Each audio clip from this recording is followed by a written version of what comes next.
You know that smokestack that see all the time when you're driving south of town? Like, do you know what that is? And do you know what's coming out of those smokestacks? And a lot of times people just had no idea.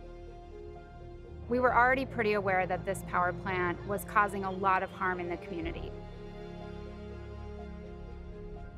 Well, when you look at the demographics of who's hurt most by the coal plant, it kind of runs the gamut. I mean, you have small children, especially children with asthma, may already have problems where they're going to the hospital or going to the doctor's office for asthma. This is just going to make it worse.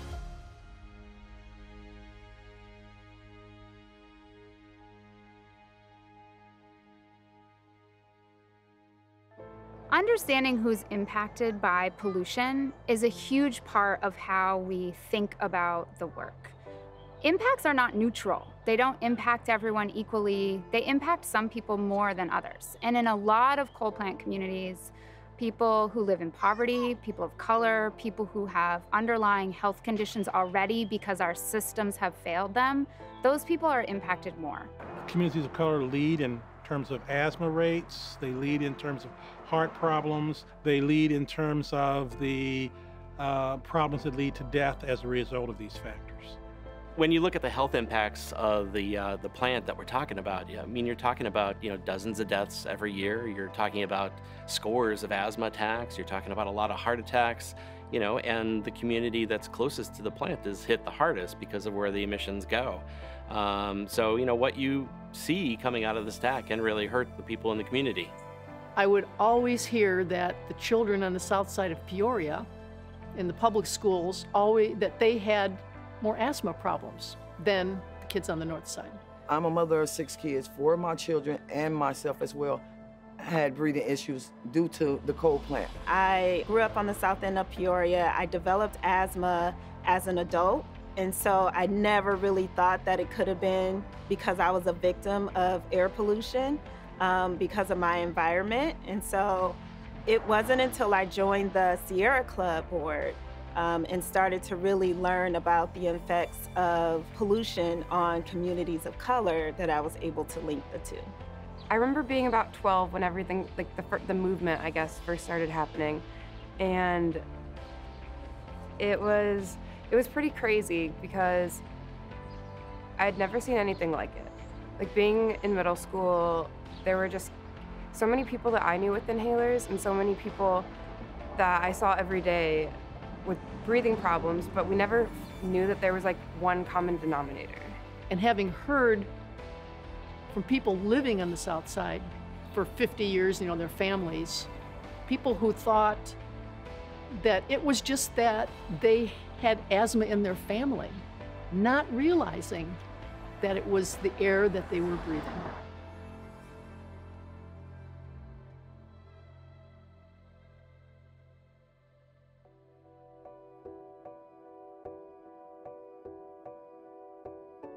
Our country had decided that it was okay to continue polluting our air, polluting our water, and really we were facing an existential human crisis, and it was because we were okay with corporations, making money off of this. We begin to trust, the EPA, our local legislators, they're not gonna let a company pollute and put all this stuff into the air and the water. Wrong. That's what was happening. They were all getting the variances saying, oh yeah, just, you can put this extra pollution in the air, and we'll deal with it later. And so part of why we got involved in Peoria is we started looking around at the fleet of coal plants across Illinois, and the Edwards plant just really stood out. It lacked modern pollution controls, and the area around it, the ambient concentration of sulfur dioxide, a very harmful air pollutant, was way over the levels that are safe for people to breathe. And so the Environmental Protection Agency sets standards based on public health. And so in other words, the air quality around Peoria was exceeding those public health standards, in part because of the Edwards coal plant. Our legal team filed a notice of intent to sue Ultimately, we filed a lawsuit over those violations, and then a court agreed with us that yes, in fact, the Sierra Club, Natural Resources Defense Council, and other plaintiffs, that our claims were valid, that in fact they were violating the Clean Air Act. This has all put pressure, federal regulations, lawsuits, state regulations, then even the economy has put pressure on coal plants because these plants are old, they're expensive, and they're not keeping up with the regulations, and it's not worth it to invest in them. We decided the coal plant needed to go. It needed to close. And it needed to close because of the health issues, but also because of climate change. We needed to stop that carbon pollution going up there. So we needed to start educating the public.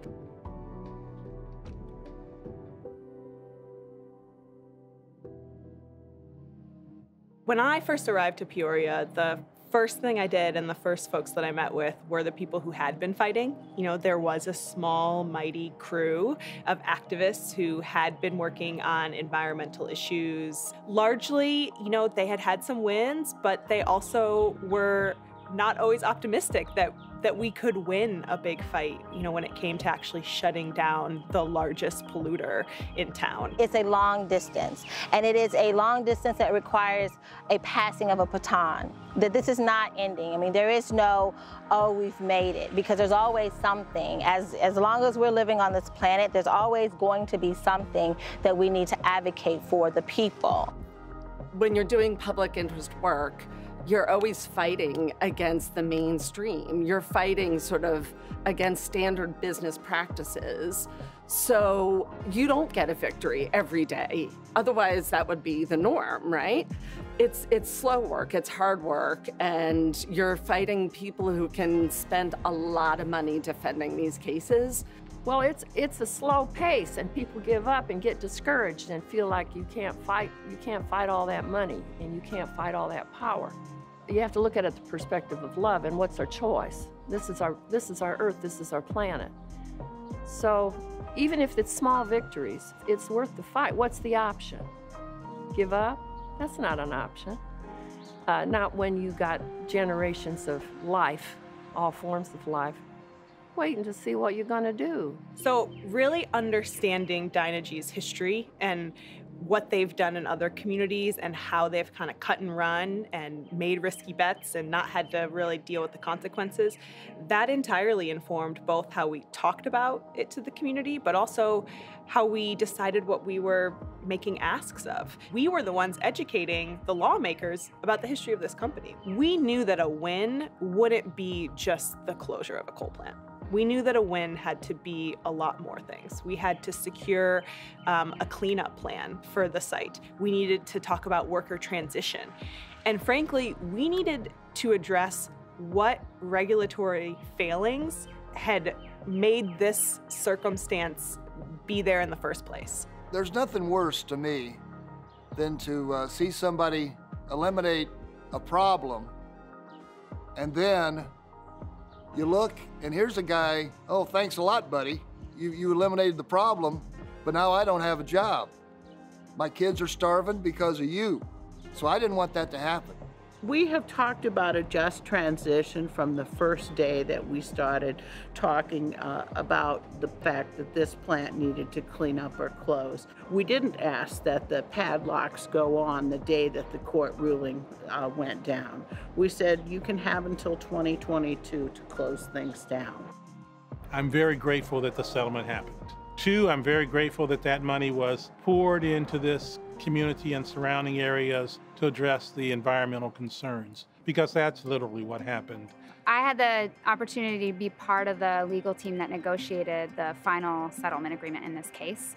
And so when it was entered formally, finally in the court, I felt this immense sense of pride, not just in what we had accomplished through the case, but every piece of the work from the beginning to the end, and that community of folks who made it happen is a really special feeling. The process was successful because even though we had so many different people working on this, we all had one goal in mind, and we all were focused on this one thing. My sense of satisfaction when we got the ruling in 2016 that the Edwards coal plant was in violation, that we actually won that, and that all of the pressure we had put on the system to change, it was this indication that we're going to get something.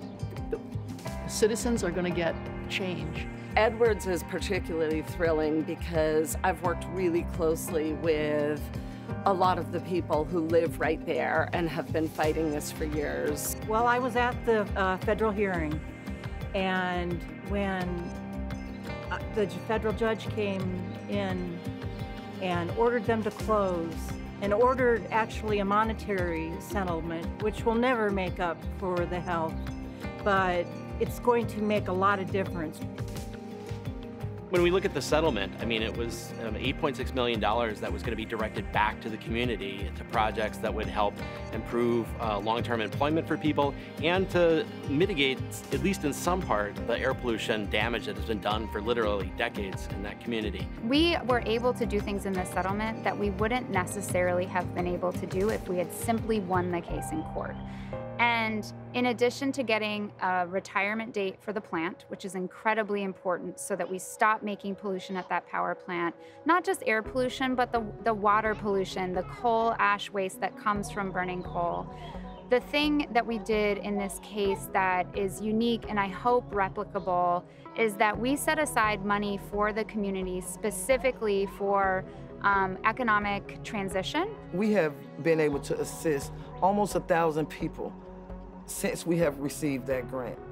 And we're still being able to assist with jobs, with job assistance, with schooling. It is making a big difference. My favorite is going to be the $1.5 million for the local public health department, which is going to fund asthma programs in the schools, asthma emergency medication in the schools, is going to ensure that children with asthma in the community have kits to reduce the chance of asthma attacks at home. And we're also going to do early detection for lung cancer in the community. In some of the ways that we ultimately decided to spend that money, former plant workers are being prioritized for consideration in things like advanced training. There's also several local community organizations that will be offering training to folks who are often left out of the jobs that are available in the power industry. The truth is that those jobs, union jobs at power plants, still largely go to a certain set of folks, largely men and largely white men. The settlement will contribute to the socioeconomic improvement of Black and Latinx people in this area, as well as obviously poor whites at the bottom. But when you couple that with the new energy laws that we're working on right now, and when you put those two things together, that will make a tremendous change over time for this area. Now that the coal plants are going to be closed, I think that it's going to help tremendously for future generations who are growing up on the south end of Peoria. We would be the first community-advised settlement that went back to the community through an open competition for projects that we would fund. I knew it was critical to make that work so that as Sierra Club, National Resources Defense Council, and Environmental Law and Policy Center move forward, they decide to let the community voice dictate what happens next. You don't plan for people, you have to plan with people.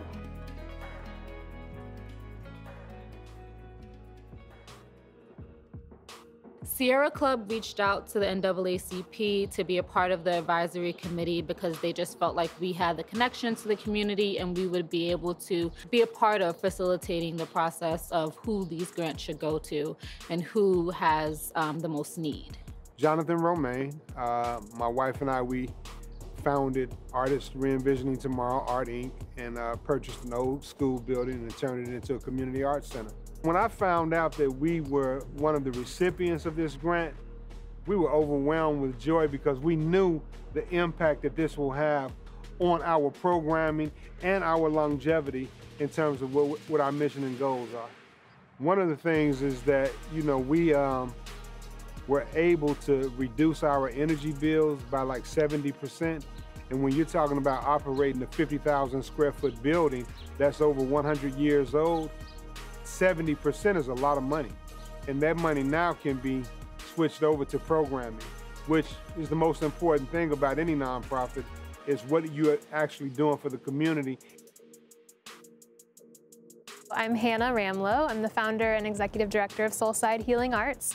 We are a nonprofit yoga studio with the mission of expanding access to holistic wellness. So we were thrilled to find out that we were one of the recipients of the grant. This is the biggest grant we've received to date. Our mission has been to expand holistic wellness, especially in neighborhoods that need it the most and may not have ever felt invited into some space like a yoga studio before.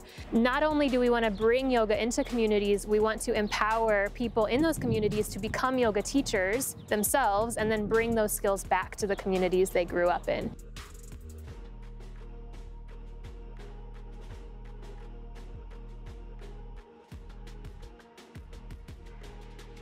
I'm Chad Jones. I'm the superintendent of Hollis Consolidated School District number 328 in Peoria, Illinois. The people who decided to award the funds, the Edwards Settlement Fund, decided that our school district could benefit from having an electric bus because I don't have to pay the bus company down the street to transport my kids anymore. We own our own bus. I feel like we're very blessed and very lucky to be fortunate enough to have something like this. And hopefully down the line we can use it as an energy asset and plug it in and put energy back into the grid, which hopefully will also help bring in some more revenue for our school. My name is Jamila Wilson. I'm Program Director for Peoria Corps.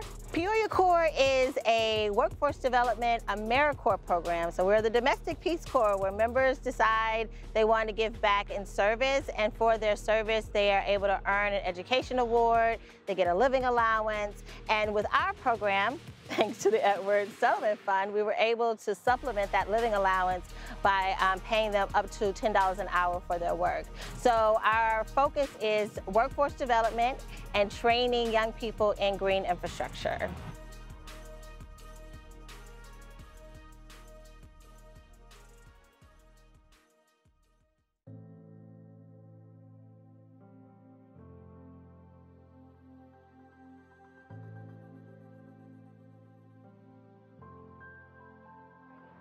I think people need to know that the fight isn't necessarily for them. It's for the people that come after them. The fight isn't, it's to make the world better, not just to make them better. There's a lot of us who care about the air that we're breathing, the water that we're drinking, and sustainable living. And I don't think that anyone will pull away from the idea of being involved when there's so many different ways to be involved. I know for a fact the young people are aware of what's going on, and it's becoming cooler and cooler to care. So I hope that that continues to happen.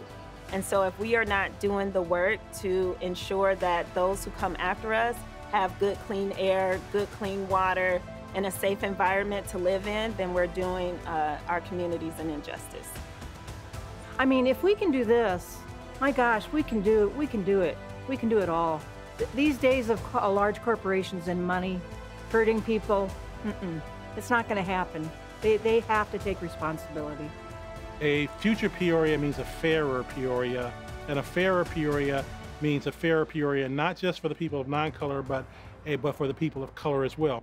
We always knew that this was about so much more than just the Edwards coal plant, that we wanted to make sure that this wasn't going to happen in any other community in Illinois or in America, that we wanted to close the loopholes that were allowing these dirty coal plants to keep operating in these communities, that we wanted to make sure that they couldn't keep polluting our water and polluting our air, and that our regulators would just keep giving them permissions to continue to violate our air pollution laws.